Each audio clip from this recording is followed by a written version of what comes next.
এক না তো গলায় দড়ি দিতে বলো, আর না হলে বিষ আনতে বলো। বিষ তো ফ্রি পয়সায় পাওয়া যাচ্ছে। রেখা তো ও গরু লাগাচ্ছে, কোন আক্কেলে ও খাওয়া দিতে পারবে? এককাল গোবর ফেলতে পারবে? আমার 5 লাখ টাকা লোন নেওয়া, সব মহিলারা এসছে আমার বাড়িতে, এসে বলছে লোন শোধ করো। আমি কি করে করব? চলো আমার বাড়িতে কি অবস্থা।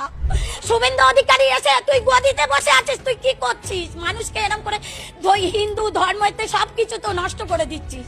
আমাদের ঈদটা করতে দিক, আমরা গরুগুলো বিক্রি করি, কিছুটা যেন অন্তত মুক্ত হই। মুসলিম বা তারাও হিন্দু, তারা তো মিশছে একসাথে, আমরা তো একসাথে আছি। তারা কোনোদিন দেনদারি করেনি কি কারু আমাদের গলা ধাক্কান দিইনি। ওদের কুরবানিটা ওদের করতে দাও, আমরা বাঁচি। আমার মতন মহিলা, আমি মহিলা সমিতি থেকে 5 লাখ টাকা নিয়েছি, চলো আমার ব্যাংকে সব আমি জমা দিই, সুদ আসল। কি অবস্থা হয়েছে, আমার স্বামী ভ্যান কাটে, ভ্যান চালায়, আমরা এইভাবে বাঁচি। তাহলে আমাদের বাচ্চা কাচ্চা সব আছে, তাহলে আমরা কি করে খাবো?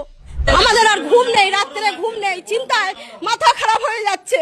আমরা কি করব? কিছুই করার উপায় নেই, কিছুই খুঁজে পাচ্ছি না। আমাদের ঈদটা করতে দিক, আমরা গরুগুলো বিক্রি করি, কিছুটা যেন অন্তত মুক্ত হই। বিধায়িকা হচ্ছে কি আপনার রেখা পাত্র বিভিন্ন জায়গায় রাস্তায় গরু আটকে দিচ্ছে, ওরাও তো ভয় পাচ্ছে। উনি মহিলা হয়ে একটা মহিলাদের কিভাবে কষ্ট দেয়, কিভাবে এরকম ইয়ে করে। উনি তো ঘোষ, বলুন গোবরটা ফেলতে বলুন, তারপরে বুঝতে পারবে কতটা কষ্ট। আমার মতন মহিলা, আমি মহিলা সমিতি থেকে 5 লাখ টাকা নিয়েছি, চলো আমার ব্যাংকে সব আমি জমা দিই, সুদ আসল। কি অবস্থা হয়েছে, আমার স্বামী ভ্যান কাটে, ভ্যান চালায়, আমরা এইভাবে বাঁচি। তাহলে আমাদের বাচ্চা কাচ্চা সব আছে, তাহলে আমরা কি করে খাবো, কি করে করব? বিজেপি সরকার এসে আমরা মানলাম, ভালো হয়েছে, কিন্তু এ কি সর্বনাশ হচ্ছে। এক না তো গলায় দড়ি দিতে বলো, আর না হলে বিষ আনতে বলো। বিষ তো ফ্রি পয়সায় পাওয়া যাচ্ছে। রেখা তো ও গরু লাগাচ্ছে, কোন আক্কেলে ও খাওয়া দিতে পারবে? এককাল গোবর ফেলতে পারবে? ও 1 লাখ টাকা করে পাবে, আমরা কি পাবো? আমরা কি স্বামীকে খাওয়াবো? আমরা কি স্বামীকে খাওয়াবো?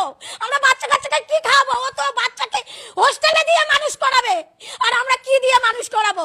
আমরা খেটে খাই, গোবর ফেলে খাই, এই তো খাটাল ধুয়ে এসছি, আমরা ছেঁড়া জামা পরে ঘুরে বেড়াই।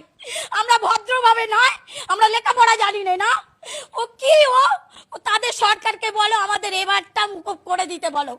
আমার 5 লাখ টাকা লোন নেওয়া, সব মহিলারা এসছে আমার বাড়িতে, এসে বলছে লোন শোধ করো। আমি কি করে করব? চলো আমার বাড়িতে কি অবস্থা, আমি কি করব আমি ভেবে পাচ্ছি না।